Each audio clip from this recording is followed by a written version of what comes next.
presents...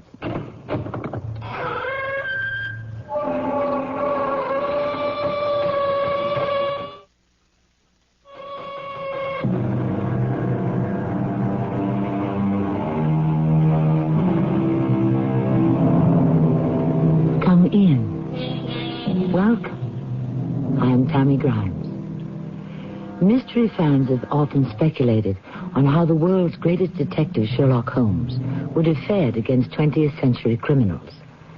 Sir Arthur Conan Doyle has told us that Holmes lived up to and possibly through World War I and then retired. And now, for the listening delight of our Mystery Theater audience, we present a story which brings Holmes out of retirement to attempt the solution of a baffling and perilous crime. Hello?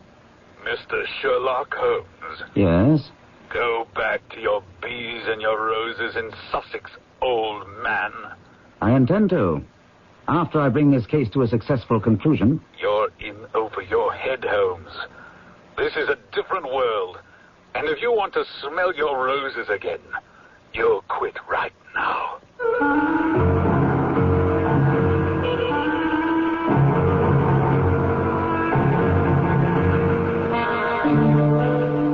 Our mystery drama, The Naval Treaty, was written especially for the Mystery Theater by Murray Burnett and stars Gordon Gould.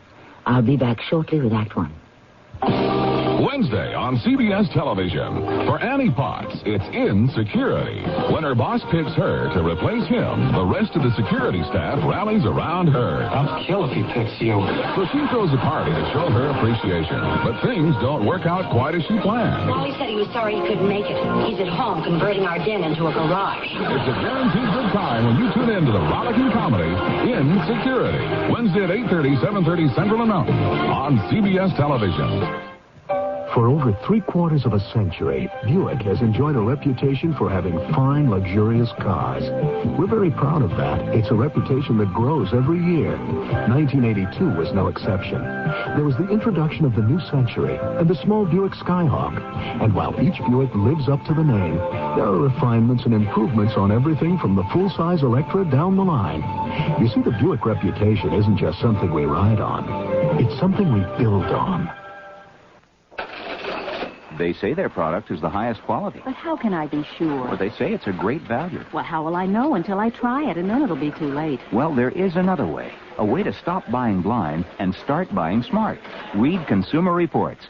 Consumer Reports tests and rates thousands of things you shop for. Foods, home care products, appliances, automobiles, and much more. Millions of Americans read Consumer Reports magazine every month for reliable brand name ratings. Oh, Consumer Reports, of course. My neighbor's been subscribing for years. Now you can, too. Just phone toll-free 1-800-528-6600 for 11 issues of Consumer Reports, plus the big 1982 buying guide, plus the 1983 buying guide when published, plus the 383-page health and drugs guidebook. All that usually costs $29, but now it's only $14. Call right away. Was that 1-800-528-6600? Right, 1-800-528-6600. Don't get taken. Get Consumer Reports.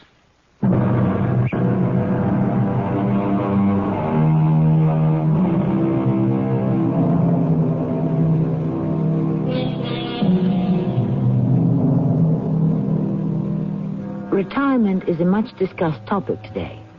At what age should a person retire?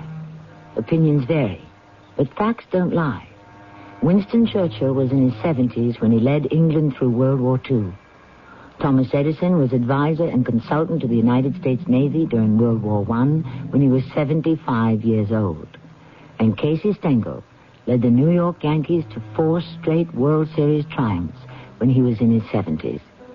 It seems that the answer to the question depends on the individual, and Dr. Watson would agree with me.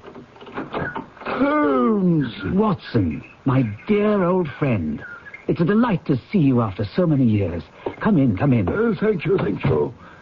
Did you enjoy your nap on the train? Holmes, how in the world did you know I napped? Simplicity itself, my dear chap. Tell me, was the cushion you use as a headrest comfortable? No, Holmes, this is too much. You must have spoken to someone who travelled with me. Watson, we've been separated far too long. Now, you're a man who is always meticulously groomed. Yet I perceive that the hair on the right side of your head is disarranged and indented. There are also a few red threads which are certainly not your hair. Now, since I know you came down on the Brighton Belle first class, you leaned your head against the window. Probably finding that uncomfortable, you took one of the red velvet cushions and used that as a headrest. Right? Amazing. Elementary, Watson. Mr. Holmes, I'm very glad to see that you're the old Holmes, as brilliant and as alert as ever. You expected to find a doddering old man? Come now, Watson. All you had to do was look in the mirror. You're hale and hearty enough. Now, why the haste? You remember Sanford Phelps? Your old schoolmate, Sandy? Of course. Is he in some kind of trouble? No, not he. But his son is in a frightful mess. His whole career at the Foreign Office is going down the drain. Sandy is desperate. Scotland Yard and even MI5 are completely baffled. Sandy asked me to see you and ask you to give him a hand. I'm enjoying my retirement, Watson. But if you'd like me to undertake this task, I'm your man.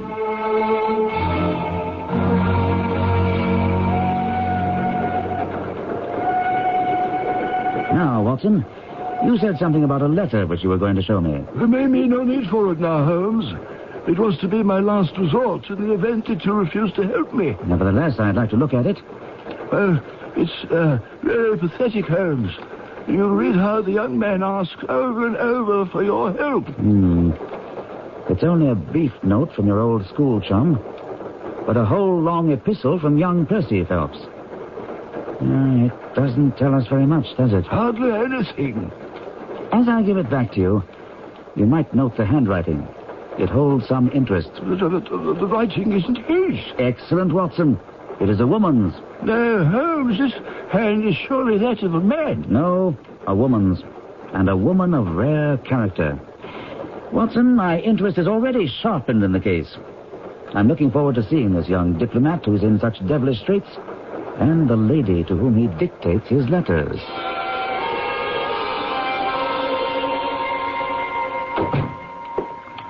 Mr. Holmes and Mr. Watson, I'm so glad you've come. Percy has been asking for you all morning. The poor chap clings to any straw. His father and mother asked me to see you, for the mere mention of the subject is very painful to them. We've had no details yet, but I see that you yourself are not a member of the family. What? Oh. Yes, you saw the J.H. monogram on my shirt. Of course. For a moment, I thought you'd done something extremely clever. Joseph Harrison is my name. And as Percy is to marry my sister Anne, I shall at least be a relation by marriage. I see. You'll find my sister in his room. Now, she has nursed him day and night these past 3 weeks. Perhaps we'd better go in at once. I know how impatient he is. Step this way. Oh, Mr. Holmes and Mr. Watson. I should recognize you two anywhere. I do hope you can help me. We shall try. I'll leave then. Shall I go also, Percy? Oh, no, Anne. I want you to stay if you can bear to hear the whole thing over again. Oh, I can bear anything. Anything that will help. I suppose I'd better start at the beginning, Mr. Holmes. It would save time in the long run. Well, Watson may have told you I'm in the Foreign Office. Through the influence of my uncle, Lord Holdhurst, I rose rapidly. When my uncle became Foreign Minister, prospects looked even brighter. I became engaged to my lovely Anne here, and 3 weeks ago, I'll never forget the date, the 23rd of May, my uncle called me into his office.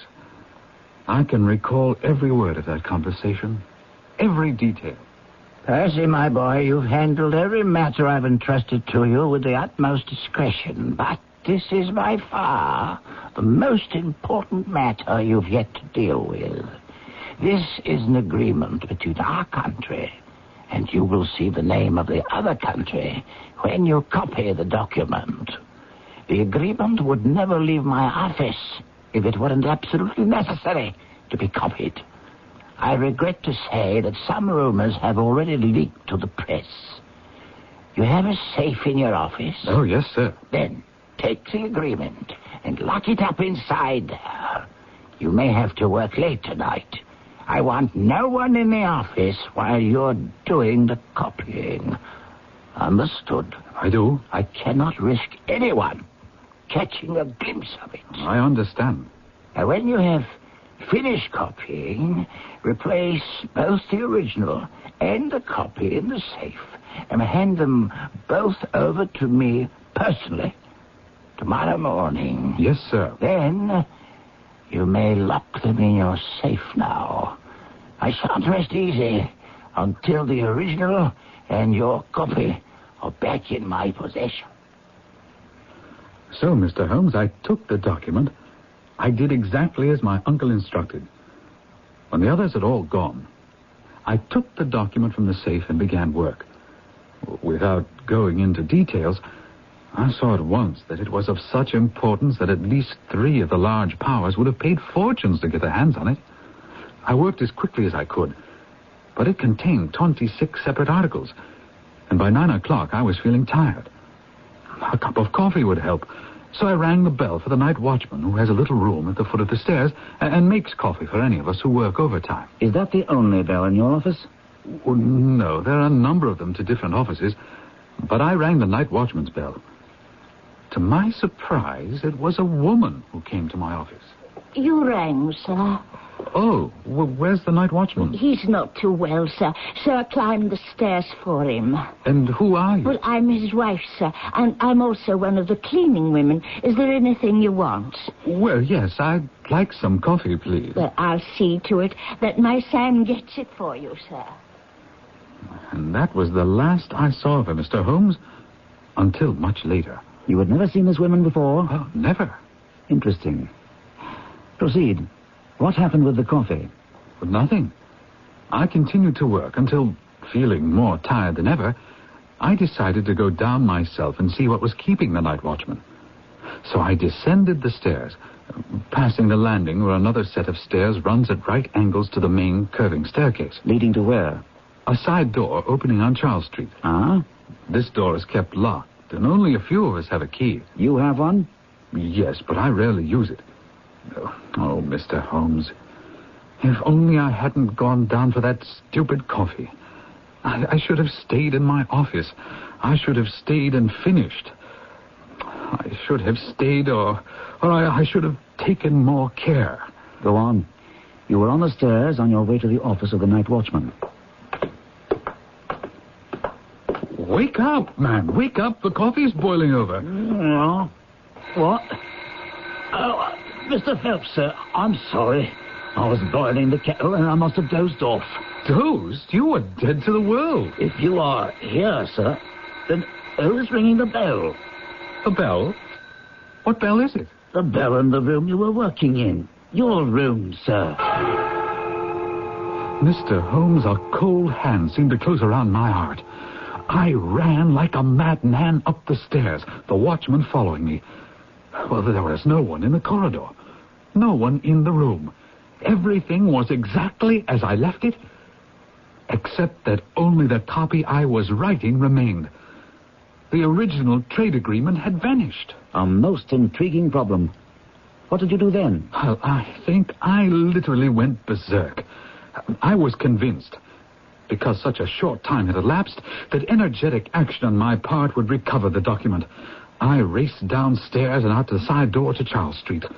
I knew the thief must have used the side stairs, else I surely would have seen him. You said that door was always kept locked. Well, it was open. I presume you told that to Scotland Yard? Oh, I don't know. I think so. I must have. And what did they make of it? Nothing. Go on. It was a warm spring rain falling, and Charles Street was deserted. But when I rounded the corner into Whitehall Street, there was plenty of bustle. I saw a constable standing on the corner, and I asked him if anyone had passed that way. He replied that he'd been standing there for 15 minutes and that only one woman had passed, tall and elderly, wearing a paisley shawl. As we stood there, I heard the nearby church tower strike 3 times. I'd forgotten the watchman had followed me, but had been unable to keep up with me. Mr. Phelps! Mr. Phelps! We must go the other way. The woman who the constable saw pass this way was my wife. The constable said she seemed to be in a great hurry. She wants to get home, out of the rain. Oh, I suppose that could be. You're only wasting your time, sir. Every minute counts. Take my word, my old woman has nothing to do with it. Let's move down to the other end of the street. No, wait, I must think. If you won't, I will. Hold on there. Where do you live? 16 Ivy Lane, Brixton. But don't let yourself be drawn away on a false scent. Come with me to the other end of the street. I was obsessed with the thought of retrieving the document, but I allowed him to persuade me. We found nothing. We returned to my office, searched together. Again, nothing. But you did visit the watchman's home.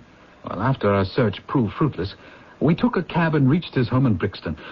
Imagine my surprise to find his wife was not there yet. Well, he had no explanation.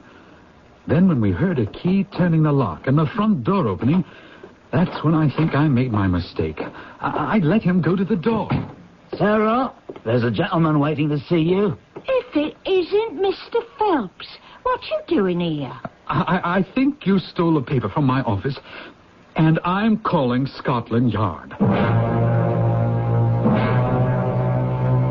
And did you stay with her and her husband until the men came from the yard? Yes, Mr. Holmes. She was under my eye all the time until they took her to the yard and searched her. And found nothing? Had nothing on her husband, or anywhere in the kitchen either.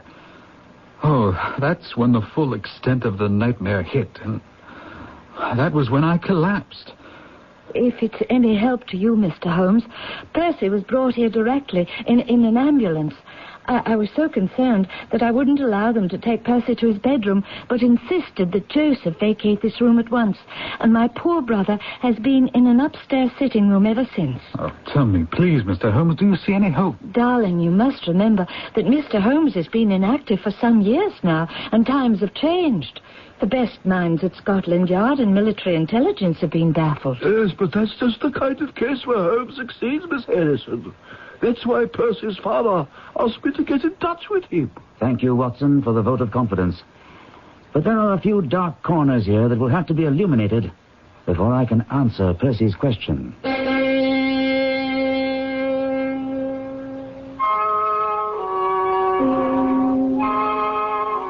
Do you believe that time has passed our old hero by? That the powers of Sherlock Holmes, the pure deductive reasoning, the microscope, and the encyclopedic knowledge are no match for the more modern criminals? Whichever side you choose, and I caution you, it's not a sure thing. You'll find the answers coming up shortly in Act 2. Right now, independently owned True Value hardware stores are celebrating American independence by offering special values on True Test paints during True Test Anniversary Paint Days. Hi, Pat Summerall to say, until July 11th, Weatherall latex flat house paint in 26 colors, black and white, is just $11.98 a gallon, with custom colors slightly higher. And give siding, shutters, and trim all-season protection with new Weatherall satin or gloss finish, both value-priced, exclusively at participating True Value hardware stores and home centers. Hotel coupon and discount offers are confusing and limited. That's why the world's largest lodging chain invites you to call Best Western before you call anyone else. Chances are you'll find the Best Western just where you need it most at a price you'll want to pay. No strings attached. Call 1-800-528-1234. Best Western. 1-800-528-1234. Best Western. When you turn on the 11 o'clock news tonight, you'd like to think that what you're watching is the best newscast in Detroit, especially if it's the only newscast you've had a chance to watch all day.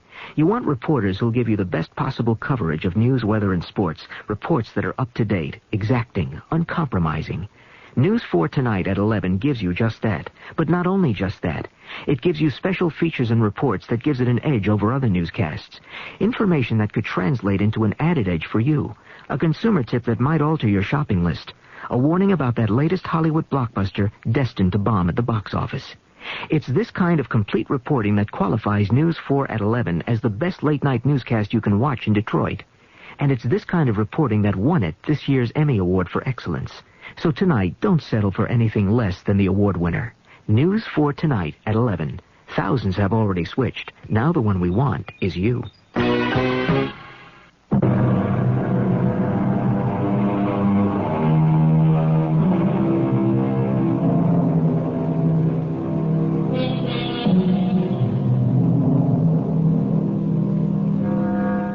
It's exciting to have our old friends Sherlock Holmes and Dr. Watson with us once again, with Holmes faced with solving a puzzle that appears to be insoluble. Does Holmes retain his old skills? Certainly Watson believes he's as keen as ever. But there are doubters. Time takes its toll of all of us. Let us rejoin Holmes and Watson as they stroll back to Percy Phelps' sick room in the lovely Phelps house.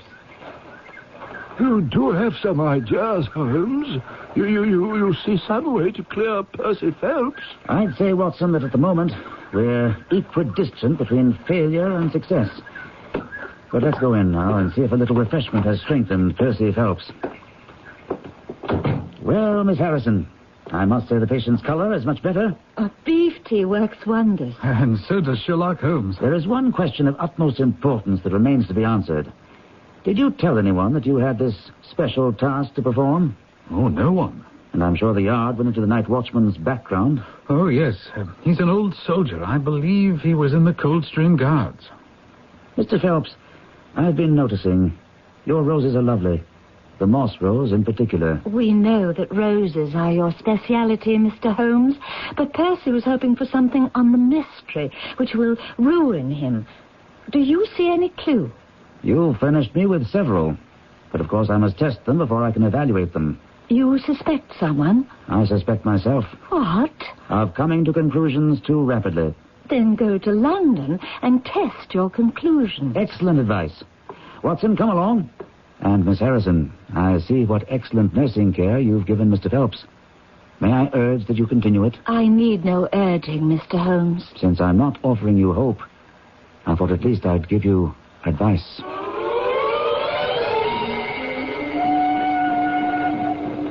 For the life of me, Holmes, I can't see where you found several clues in Phelps' recital. I couldn't find one. Watson, it's delightful that you haven't changed. Come now. There's one fact in particular that literally cries out for attention. Think, Watson. Think of the most singular incident about this crime. If no one knew about the document, how could it have been stolen? Capital, Watson. Excellent.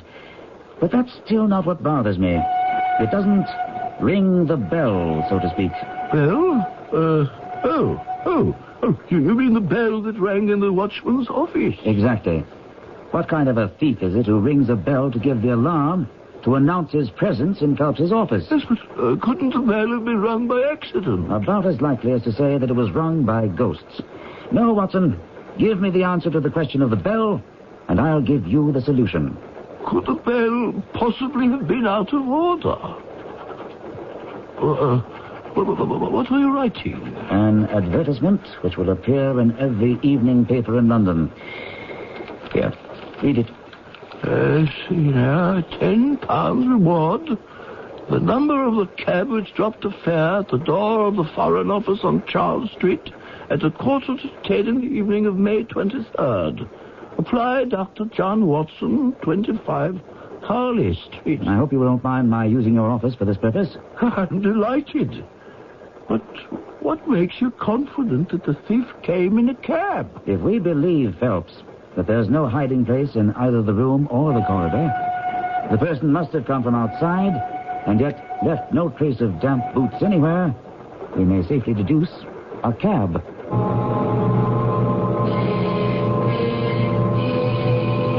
We'd barely arrived at my quarters above my office on Harley Street and settled ourselves when the telephone jangled. Hello? May I speak with Mr. Sherlock Holmes, if you please? It's for you, Holmes. Holmes here. I have a piece of advice for you, old man. Oh? Go back to your bees and roses in Sussex and forget about this investigation. You are out of place here with your old-fashioned craziness with the microscope and that silly hat. Perhaps you'd care to refer me to a good haberdasher. This is no joking matter. A few bee stings may give you a moment of pain. But if you persist in this nonsense, you may very well receive a permanent injury. You take my meaning. I'm listening. You have been warned. What was that all about? A warning, Watson. And an error. Because the warning could only have come from someone who knows I'm on the case. Could you recognize the voice? Aside from the fact that it was obviously disguised, no. Surely you could tell whether it was a man or a woman. Watson, we have a large and curious cast of characters in this little puzzle. Since the caller was obviously attempting to alter the voice quality, it could be a man or a woman trying to convince me of the wrong sex. Holmes, using your methods, we can eliminate some people as above suspicion. Why don't you try it, Watson? Of course, Anne Harrison and her brother cannot have had anything to do with it, eh? For argument's sake, let's say that she and her brother are accomplices. Don't forget, her brother was in London on the night of the theft. Now she exhibits this overpowering display of affection to make sure that Percy doesn't say or do or remember anything that could be damaging to their plans. But I've made some inquiries. The Harrison family isn't too well off, so the motive could be money. Very well. My next name is Lord Holdhurst. The most difficult crime to track is the one which is purposeless. But this is no purposeless crime. We know that there are at least 2 foreign powers whose governments would pay a considerable sum to see that trade agreement, and Lord Holdhurst might profit by it. Inconceivable, Holmes. Do you find it inconceivable that a statesman might find himself in a position where he would not be sorry to have such a document accidentally destroyed? But not a statesman with the honorable record of Lord Holdhurst. We cannot afford to disregard any possibility. We shall see the noble lord today and find out if he can tell us anything. It is very kind of you to receive us, Lord Holdhurst. Your reputation is very well known, Mr. Holmes, and I wouldn't offend your intelligence to pretend to be ignorant of the object of your visit. Then you also know that I'm acting on behalf of Mr. Percy Phelps. My unfortunate nephew. Despite the fact that my kinship makes it the more impossible to screen him in any way, I have made diligent inquiries. May I ask as to what or whom? Certainly. The night watchman's background has been exhaustively looked into. We find that he left the service with a good character. His wife is a different matter. Did she explain why she answered the bell when your nephew rang for his coffee? She said her husband was tired. And her haste to get away that night? She was later than usual. Wanted to get home. And how was it that her husband and your nephew arrived at her home before her, although they left some 20 minutes after? Well, the difference between a bus and a cab. Have you done anything else? Everyone in this office has been shadowed night and day since the theft, and nothing untoward has been discovered. In effect, then, you're saying that you see no alternative but your nephew. I'd rather not comment on that. Isn't that your territory? But suppose the document were found. At this point, that seems most unlikely. But if the document were found, it would make a great difference. Now, Mr. Holmes, unless you have some further... Just a few minutes more, your lordship. Did you ever mention to anyone that you were having the document copied? Never. You're certain of that? Absolutely. Then it follows that since neither you nor your nephew ever mentioned the matter, the thief's presence in the room was purely accidental. He saw his chance, and he took it. Once again, that is your province, Mr. Holmes, not mine. Have you looked into the matter of the bell ringing at all? I wouldn't know what to make of it. Seems very strange, indeed. One more point, if you please. I understand that you feared very grave results might follow if the details of this document became known. Very grave, indeed. Have any such events occurred? Not yet. Since nearly 3 weeks have elapsed, would it be fair to assume that the document has not reached them? We can hardly assume that the thief took the document in order to frame and hang it. But then why has he not sold it? Do you have any explanation for that? None. Unless you suppose that the culprit had suddenly been taken ill. With a nervous breakdown, perhaps? I didn't say that. Now, really, Mr. Holmes, I have pressing matters waiting. I wish you every success in your investigation, no matter who the criminal may be. Well, Holmes, isn't Lord Holdhurst a fine fellow? Oh, yes. But he has to struggle to keep up his position. He's far from rich. Why don't you say that? Didn't you notice that his boots had been resold? No. But, surely, Holmes, it's unthinkable. Watson, I have a line of inquiry I must pursue on my own. But I'd appreciate it if you'd meet me tomorrow on the same train we took to Woking yesterday. Because, unless I'm badly mistaken, that is where the next action will occur.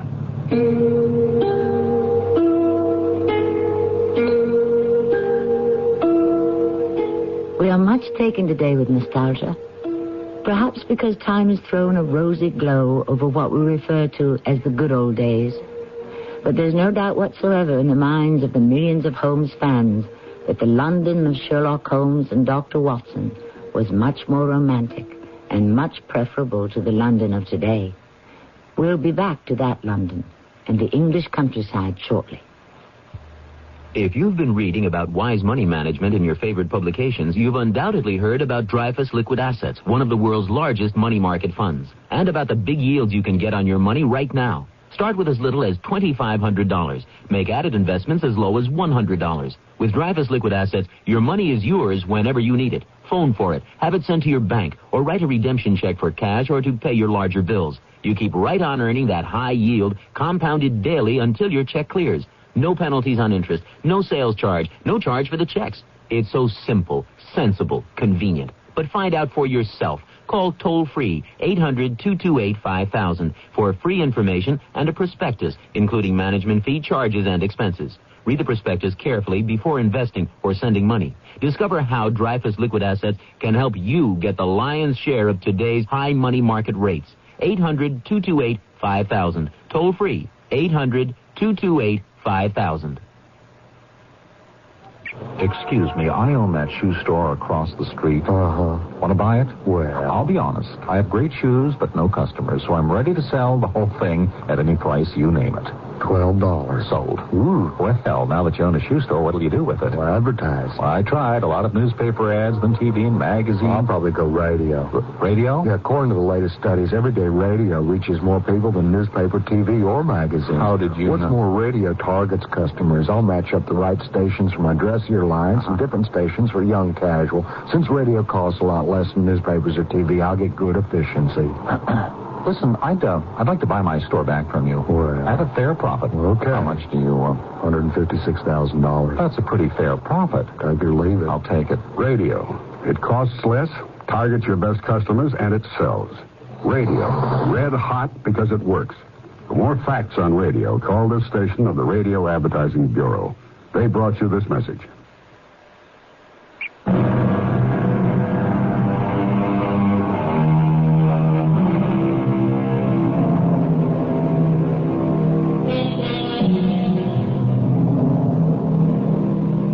One line of a famous poem reads, "Oh, to be in England now that spring is here."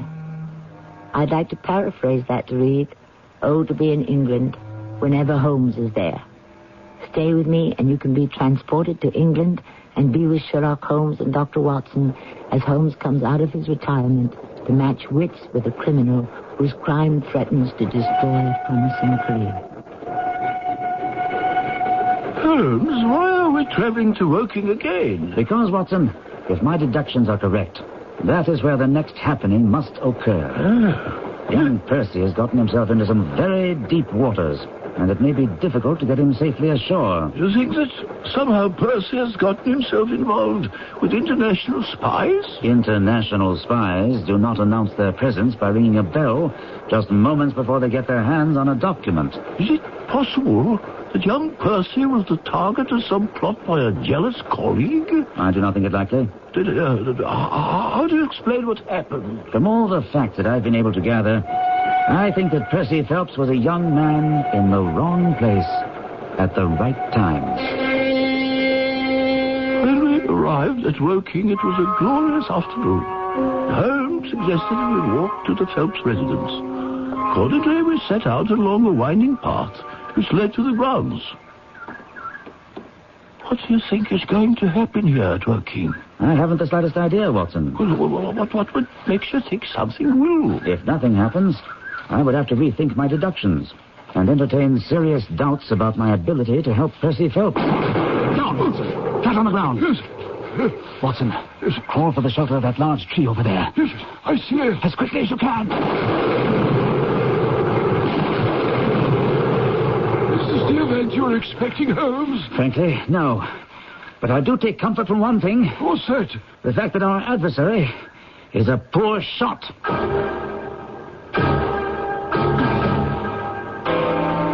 Come in, Mr. Holmes. Percy's been asking for you every 5 minutes. I've made a perfect nuisance of myself, Mr. Holmes. Have you any news for us? I have a report. The best I can say is that it isn't completely negative. Well, that is better than I expected. Could we hear the positive aspects right away? You may not view it in the same light as I, but I have been warned to get off the case. Once over the telephone, And somebody took some pot shots at us on our way here. That's terrible. On the contrary, someone is worried, and that should give us heart. Mr. Holmes, I'm beginning to believe that my life, as well as my honor, is threatened. What makes you say that? What happened last night? The very first night I slept alone, without my dear Anne nearby. About 2 a.m, I was awakened. I knew someone was opening the window. For a moment, I was frozen. Then I leaped out of bed, rushed to the window, flung back the shutters. You there. What are you doing? Joseph! Anne, there's someone trying to get in my room!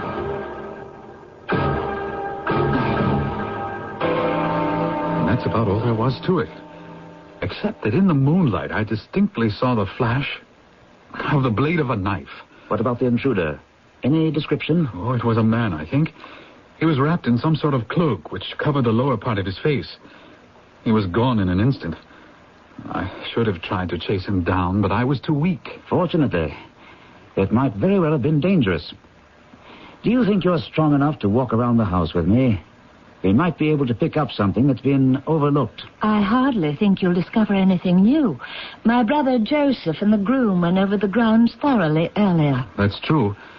They did find some marks in the flower bed outside the window, but the weather's been so dry lately that it was hopeless to follow the trail across the grass. Nevertheless, I'll ask you to humor me. Watson, you'll come along, of course, to keep an eye on our young patient here. And I'll join you. I'm afraid not. I must ask you to remain exactly where you are. Can Joseph come? Of course. He might be of some help. I confess I don't understand you, Mr. Holmes. Why are you so anxious to separate Percy and me? The separation will be short, and I hope the results will make it extremely worthwhile. You were right, Joseph. No one could make much of these marks in the flower bed. But why don't you and I go ahead while Watson and Percy take it more slowly? Suit yourself, Mr. Holmes. Where are we heading? Around the house, to see if we can discover why that room and Percy should have been the particular target if it was a burglar.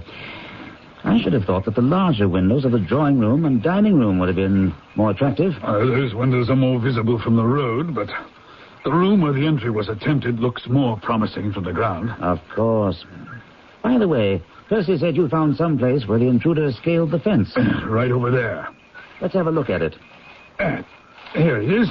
Right here. Well, you can see where a fragment of wood is hanging down.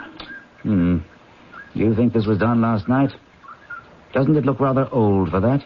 Well, possibly so. And there are no marks on either side of anyone jumping down. I don't think there's anything to be gained here. Why don't you rejoin your brother-in-law and Dr. Watson while I go back to the bedroom and talk the matter over? With my sister? I believe she's the only person there. What do you want with Anne? Miss Harrison, what I have to say is of the utmost importance. Well, you discovered something after all. You must stay here in this room all day. Why? What do you... Trust me, it's vital. You mustn't move from this room. Have your meals brought here. I don't understand, but I'll do it. And when you go to bed tonight, lock the door of this room on the inside and keep the key. But Percy, what about Percy? He'll come to London with me. And I'm to remain here? It's for his sake. You can help him. Your promise. Do I have it? Well, yes, but... Good. Now let me break the news to Percy. I see that he and the others are approaching. Well, Mr. Holmes, I quite enjoyed the walk in the sunshine. What do you propose now? It would be a very great help to me if you would come up to London with us. Oh, immediately? As soon as you conveniently can. Say, in an hour?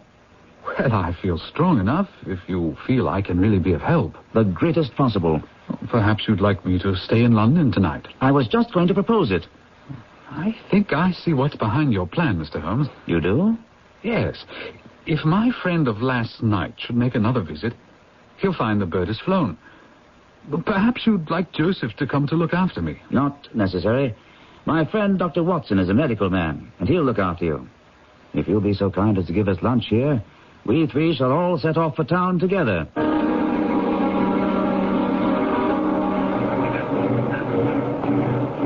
Well, Watson and Mr. Phelps, I shall see you to your compartment and wish you a good journey. See here, Holmes, you said that you were going to accompany us to London. There are one or two small points which I need to clear up.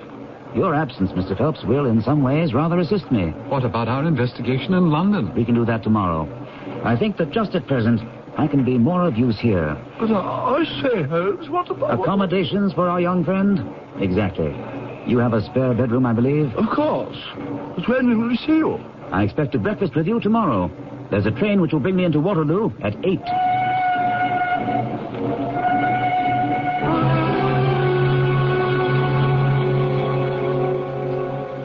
I should apologize, Doctor. I'm afraid I kept you up rather late last night. Nonsense, young man.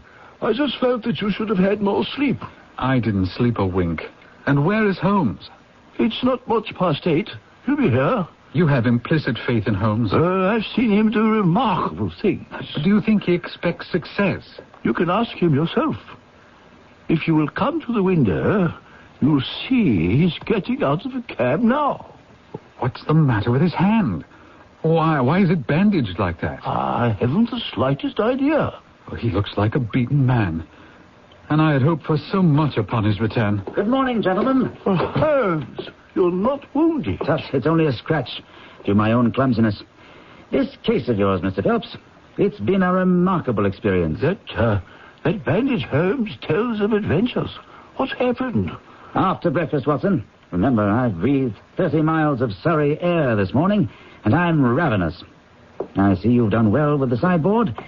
What's under here? Ham and eggs. Good. Mr. Phelps, please join me and help yourself.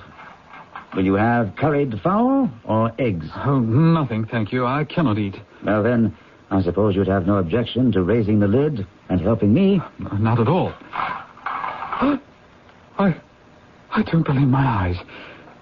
It can't be. I cannot be. Catch him, Watson. And I think after we get him in a chair, a little brandy. Oh, is it... It really is the trade agreement. It is. I owe you an apology for bringing you the news in this fashion. But Watson here will tell you I never could resist a touch of the dramatic. Apologize? Oh, Mr. Holmes, you've saved my career, my whole life. Oh, I owe everything to you. There's no need for an apology. But I'm dying of curiosity. How did you get it? Where was it? I've already confessed my fondness for the dramatic, so allow me to reconstruct my activities of last night. It was exactly 9 o'clock when I climbed the fence and jumped into the grounds. I placed myself carefully behind a rhododendron bush. The night was fine, but it was still a long, weary vigil. A little after 2, the peaceful country sounds were broken by the sound of a boat being thrown back. And a moment later, a door creaked open, and Mr. Joseph Harrison stepped out into the moonlight. Joseph? My brother-in-law? Joseph, you're about to be brother-in-law. And also a merciless scoundrel who took advantage of you and your hospitality and very nearly ruined you. But why? What had he to gain? Money. A great deal of money, which my inquiries show he badly needed. Joseph was a gambler. Oh, never anything large, Mr. Holmes. That's what he told you and Anne. But he was and is so deeply in debt that he faced criminal charges. He was desperate. I still find it hard to believe that Joseph is a villain and a thief. Holmes, you haven't finished.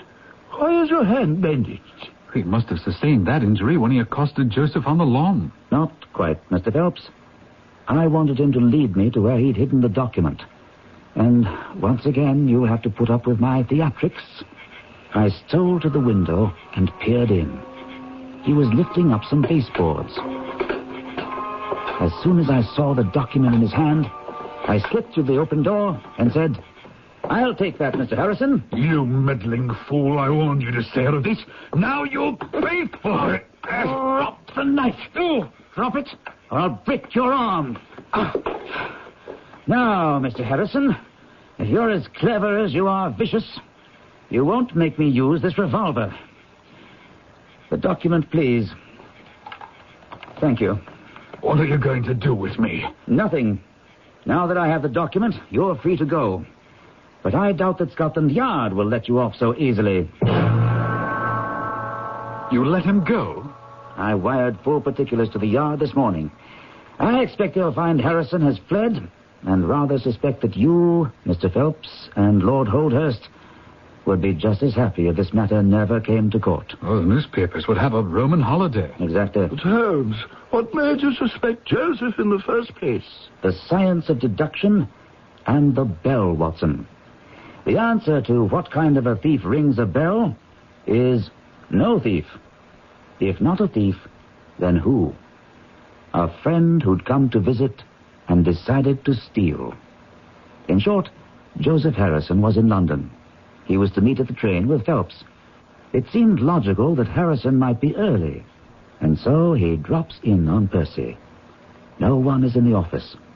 Not knowing where Percy might be, he rings all the bells, including the one in the watchman's office. While doing this, he sees the document, realizes its value, and in a flash is down the stairs and away. Once back at Woking, he secretes the trade agreement in his room, and is stunned when you evict him that same night.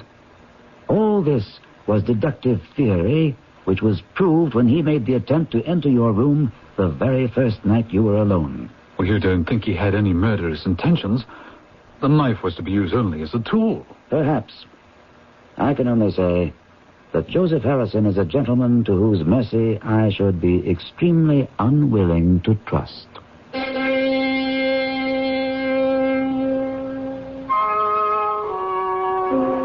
And so, once again, the greatest detective of them all, Sherlock Holmes, comes out of retirement to solve a case that baffles Scotland Yard and MI5 and proves that it's not necessary to teach an old dog new tricks. The old ones are more than good enough. I'll be back shortly to discuss the question of the actual age of Sherlock Holmes. When you get Itchy red skin. get Kool-Aid when you get Darn bug. get Kool-Aid when you get Oh, touch of poison ivy. get Kool-Aid. Cord-Aid gently works with your body's natural defenses. It's all you need for the relief of dermatitis and other minor itches and rashes. When you get Itchy eczema. get Kool-Aid. Read and follow label directions. Hi, this is Bob Newhart. Your public library has asked me to give you the answers to a few of the questions that are most frequently asked. 1847, Jane Austen. The Philadelphia Phillies, pork bellies, King Kong, not in Texas. Now that you have the answers, please don't call us with those questions anymore. But if you have other questions, If you have any questions at all, you can call. give them a jingle. I'm the library. A public service message of the American Library Association. Dinner's done, the day is ended. Peace and quiet have descended. Night. You've been listening to the OTR Gold Network. Find more classic radio at otrgold.com.